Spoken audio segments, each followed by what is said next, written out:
there was a lot of stuff that was just, I don't even know. Like, that's why I call it gay therapy, not conversion therapy, because it's not like the typical, like, they're not hooking me up. I have some friends that have had to go through like like just certain things that you see on TV, I guess. But a lot of the stuff is just subtle brainwash. And something I'm going to be showing on TikTok soon. I thought I'd be able to like joke about it, I guess, and stuff, kind of, because I did joke about it at first, was the 5 stages of homosexuality. But I emailed my old, she used to be gay is what she said. So either she was bi or something along the lines, or she was, I don't even know. I don't, or she still is. She always radiated that to me that she was. So I was always like, it was a very strange dynamic. She was like, no, I've been delivered. That's the word they use. They don't really, my mom is basically, sorry, I'm jumping everywhere, but basically my mom's like an exorcist without the title. Let me throw this in there. Official title that you hear from like, like the Catholic Church and things like that. But like, she does that kind of thing. They call it deliverance. And so my old, used to be gay therapist, which I only say her first name, Valerie, she, said that she's been delivered, and they've tried to like pray those out of me. It's just certain things. It's just very, very wild. I know that's a lot. There's so many things that like I've wanted to interject like 5 times, but I really want to hear your story. But like I had the exact same thing. You know that you have a TikTok where you think that you thought you were going to be delivered, like the Benny Hinn, like foaming at the mouth. Oh yeah. Like the gay is gone. I had that exact same thing. When I went through a really rough stage of my life and kind of came back to church when Amy and I first got together, and I went to see pastors and counselors and worship leaders and everyone I could, waiting for this experience, trying to I was like, I need to be delivered. And they kept saying, maybe, I don't know if you need to be delivered or like you want to be, it's like you want to change, I guess, because you want to, you don't want to disappoint people, but you also want to do it for yourself because you see that that's what you're supposed to, be doing. Yeah. Yeah. And I had internal things going on and anxieties and depression and stuff that I wanted to be delivered from. And I thought I had broken myself by, walking away and smoking weed and all this stuff. I thought that I was like broken and I needed to be delivered. I had demons and stuff. And I had this like experience once when I was high where I felt like what I would call like demons enter the room or whatever. But now looking back, I just go, no, that was just an intrusive thought. But I remember thinking that I had like demons and the same thing that I wanted to be delivered from. Well, if anything, the religious parts of that, because I've had the same thing happen, it definitely intrusive thought and stuff, but it's like your mind, since you had all that prior stuff, it's like almost just like paranoia. I think that the religious stuff just hops in there because it wants to scare you, the psycho, like you probably wouldn't have even thought about that. You just been like, oh, it's just a passing thing. But since you know all that stuff, that's why I can't smoke, because I told my friends, like, it's just really hard to explain. Like, they'll be like, I'll be like, it almost like just makes me feel like I'm on some like hallucinogenic almost, because like, which I'm just saying, like, because it's just not a good experience for me because I think about everything that you were just saying even, but continue what you were saying. It's so, just to duck over to what you said before about the psychology too, is I went to so many Christian counselors, and I had but this one time my parents really sat me down and they're like, Dave, you need to go to a psychologist. And I was like, no. And I was like, no, like, go to a psychologist. Like, just nothing's bad is going to happen. Just go see one. And I go and see one. And the first, I had these intrusive thoughts that I thought were the voice of God. And the voice of God was telling me, and I hope you don't mind me kind of spending some time to explain this, but essentially I was making this thing, this jewelry box for Amy.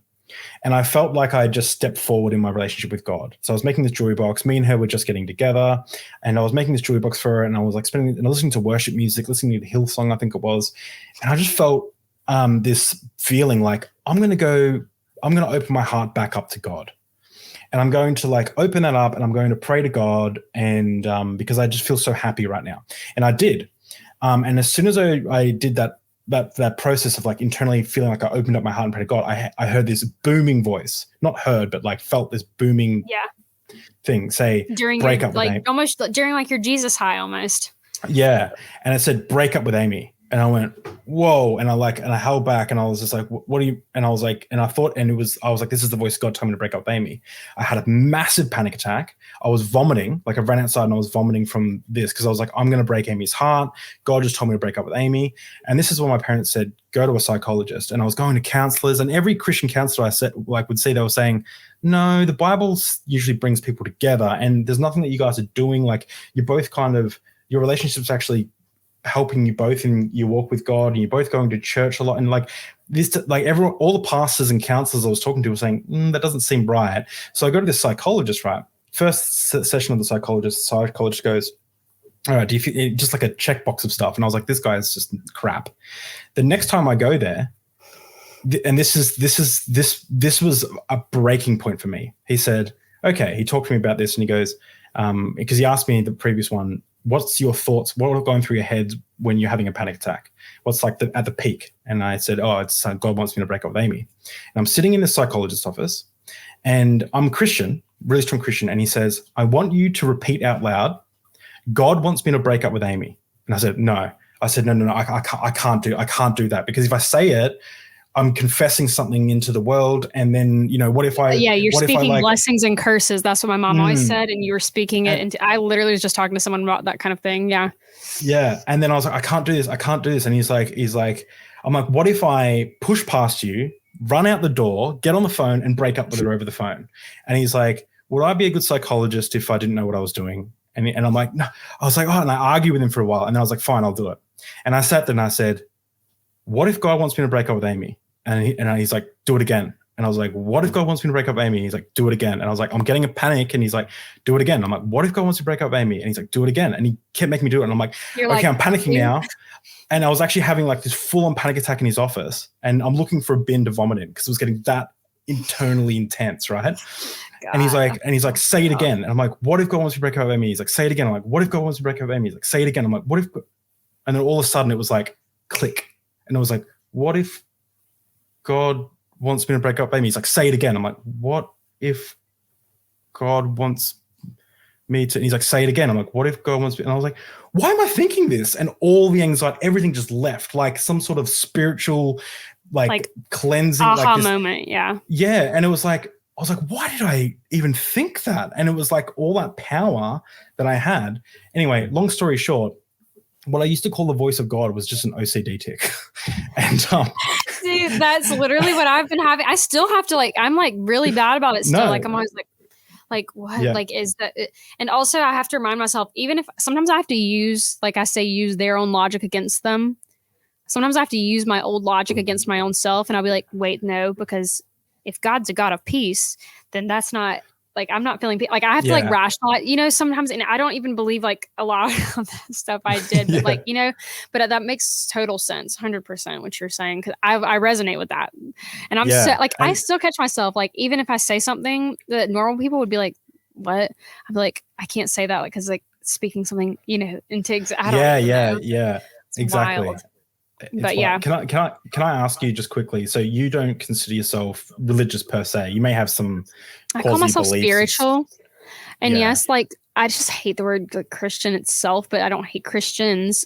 I just, I don't know. It's just like because of the trauma with it. It's just you love the religious, just not the religion. Yes. Yeah, I hope you get that reference. You get that reference? Yes. Yeah. Love the sin, hate the sin. that is like, I don't know. I'm trying to figure it out still, but like I want to say I have a relationship with something. Like sometimes I'll even say Mother Nature or like the universe, or I don't know what I call it, but I just know that I'm connected to some, like I've just seen some things though, like there is. People want to call it the demonic or whatever. I'm not saying I've just witnessed some things that I can't explain. Yeah. I'm not going to I just think there's some things in the universe that probably should not ever be touched or like there's just something like, I don't even know what it is. Like even people that are believing like witchcraft or something, there's always something that someone doesn't, agree with. And I think is probably whatever my mom is dug into because we just seen some interesting things, to say the least. It's one thing too. Like I have a lot of like spiritual experiences that I've had, like incredible experiences throughout my life. I remember one time I think we saw gold dust appear in someone's hand at church. I've seen that. Yeah. That I don't even really understand, or I've seen, like, if you want to call it demonic or whatever, I've seen someone foam at the mouth right after we read a Bible verse that spoke about that, or I've seen my mom do her own little thing. Like it's interesting. Wow. And I've even had that like type of thing done. And I even tried, like, I was so into it, and I thought that my mom, what she was doing was like normal, that I've even prayed over like whatever, tried to do that with my friend one time, and had a very weird, like, I was younger, and we both still to this day have no idea how to explain any of the stuff that happened. And ever since, we've just had some very, like, we call it like our house was haunted. We had weird stuff happen that we just don't even know how to explain, that I just wish we would have never even remotely gotten into, you know? Well, just before we get back to your story, my take on all that stuff is two things. One, if we don't understand it, or we can't explain it, that's their answer. I don't know what it was. I can't explain it. And that's secondly, that's exactly what it is. You just have to just accept it, but some people don't. And that's when I'm like, that's when just weird things happen and bad things start happening that follow it, I feel like, you know? Yeah. Like, well, the second thing is not attaching a truth claim to those. So I've had some spiritual experiences, but I don't go, therefore XYZ, because other religions could do the same thing. You know, Sathya Sai Baba of India raised 4 people from the dead. No one would admit that, but yeah. Yeah, exactly. So anyway, back to your journey. I'm trying to hurry it up for it's just don't hurry it up. Take your time, because don't take your time. Maybe we can. I'll just have a look at like some of the things I put down. So you at this point you've kind of basically at this point they're trying to make me understand why I am the way I am, and what I'm going to go into on my TikTok at some point, because this is like a whole thing. But what I was reading, I emailed my used to be gay therapist Valerie, and I was like, hey, I want to see these 5 stages of homosexuality again. And I thought honestly I was going to laugh at them, and I really thought that, because I do like the concept of it. You know, it's just silly to me. But I started reading them, and I genuinely did not realize how much I'd associated during a lot of that stuff. I just remember sitting there like spaced out. I don't, like, when I say I don't remember a lot of my childhood, like, it wasn't not that like a lot of it was bad or anything. I just don't remember, because a lot of it's just so, you know, closeted or whatever. Or fake. Because even if it wasn't the gay stuff, I was always scared of disappointing my parents and things like that. So I just was always like on my eggshells. But basically, I don't know. It's just very interesting, because when I was reading those 5 stages of homosexuality, I just started weeping. I sent it to one of my best friends who's also a lesbian, and we were just like, I was like, wow, like, this is why my mindset has been so, like, I'm glad I saw it, honestly, because I have been so, even still, brainwashed about some things, because I call it like hypnosis, but it's not that's not what they did, you know, necessarily. But basically they make you think that, like, I genuinely have, so trigger warning for some people out there, you know, but like I genuinely believed for the longest time, and I had no recollection, no memory, no anything of this until people kept putting these ideas in my head that since I was gay or having these gay struggles, that I was hurt or abused or like molested as a child, or maybe I just didn't remember it. So I even done this thing called like Sozo or something. This is like a big thing. I don't know if you've heard of that. They do it like, I think even at Bethel, which is a big church. I don't know if you've heard of that. I know Bethel. Yeah, I can't. They do Bethel. Sozo there, but I don't know what type of version they do. They do these branched off versions, but this one isn't necessarily like, this isn't like gay related. This is just more so like they dig into your dreams. Like, I've done so many things that it's like has gone alongside this and separately. Like, I won't tell them, but what's up? So are you saying that? So you saying that you don't believe you actually were like abused or had some traumatic experience, but now I know.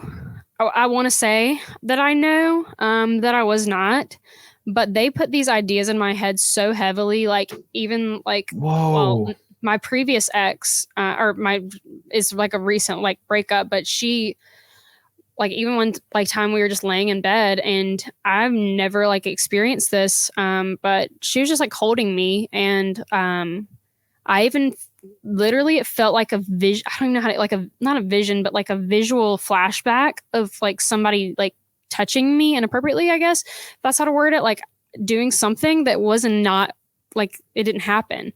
And I can genuinely say that now in confidence that it didn't, I think, at least. And if it did, I was so young, like it wasn't something that I just dissociated and like cut off, because I've literally been trying to dig into this, but like they've put these ideas, like they didn't, and a lot of times they'll do it, they won't be like, I didn't tell you that you were, but they plant these seeds and ideas and ideas and ideas, like, are you sure, like was it like, you know, or did I fail you as a parent because of this, or like just certain things. And I was like, I don't know. And so I don't know when like that became like an, I don't know, it's just been always in the back of my mind. And that is like, it's, I don't want to downplay people that have actually been through that trauma, because that is the like, it's so severe. It's so severe. And no, this isn't in comparison. I just know that it has affected me personally, this whole separate thing of, it's made me have these envision like things that are just not accurate. I don't think they are, or just things that I don't think I would have ever thought of.